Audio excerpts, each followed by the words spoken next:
পঞ্চায়েত সমিতির সভাপতির বিরুদ্ধে দুর্নীতির অভিযোগ সহ একাধিক দাবিতে ধূপগুড়ি বিডিও অফিস ঘেরাও করে বিক্ষোভ বিজেপির। ধূপগুড়ি ব্লকের বারোঘড়িয়া গ্রাম পঞ্চায়েত এলাকায় 18 লক্ষ টাকা ব্যয়ে মিনি হিমঘর নির্মাণ করার কথা ছিল, কিন্তু না করে সেই টাকা তছরূপ করছেন ধূপগুড়ি পঞ্চায়েত সমিতির সভাপতি, বর্তমান সভাপতি অর্চনা সূত্রধর। এই অভিযোগ তুলে তার পদত্যাগের দাবিতে সোমবার দুপুরে বিডিও অফিসের সামনে বিক্ষোভ দেখিয়ে বিডিওকে ডেপুটেশন দেয় বিজেপি।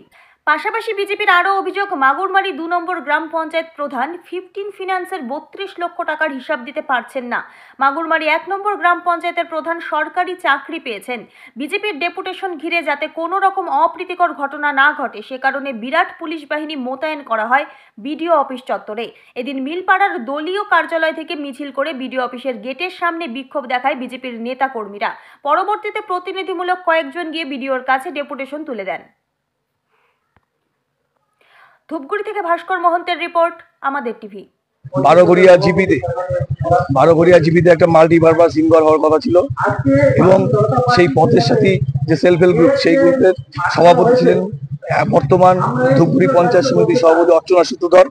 এবং সেই 18 লক্ষ টাকা লোন পাওয়ার পরেও সেখানে এক কোদাল মাটিও কাটা হয়নি এবং সেখানে দেখা যাচ্ছে 12 লক্ষ টাকা তছরূপ হয়ে গেছে, আর্থিক অসঙ্গতি রয়েছে এবং সেখানকার সেলফ হেল্প গ্রুপের যারা বর্তমানে রয়েছেন তারা সেই টাকা বর্তমানে পরিশোধের দিকে যাচ্ছে।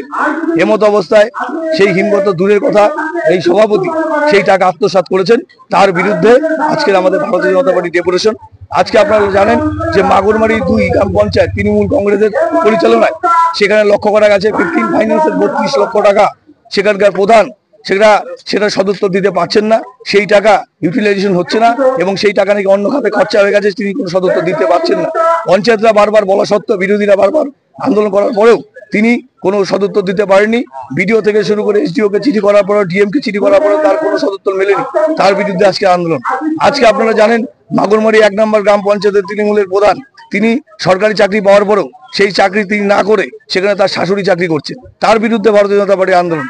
আপনারা জানেন প্রধানমন্ত্রী আবাস যোজনার ঘর, যেই ঘর প্রধানমন্ত্রী দেওয়া, গ্রামের প্রত্যেকটি মানুষ 1,20,000 টাকা সেই ঘর পাবে, কিন্তু আমরা লক্ষ্য করলাম যে সেই ঘরের নামে সাধারণ মানুষকে ঠকিয়ে, সাধারণ মানুষের নাম সেই তালিকা থেকে বাদ দিয়ে, প্রতিবন্ধী থেকে শুরু করে অনেকের নাম সেখানে বাদ দিয়ে সেখানে তৃণমূল কংগ্রেসের পঞ্চায়েতরা, তৃণমূল কংগ্রেসের প্রধানরা সেই ঘরের তালিকা তাদের নাম নথিভুক্ত করেছে।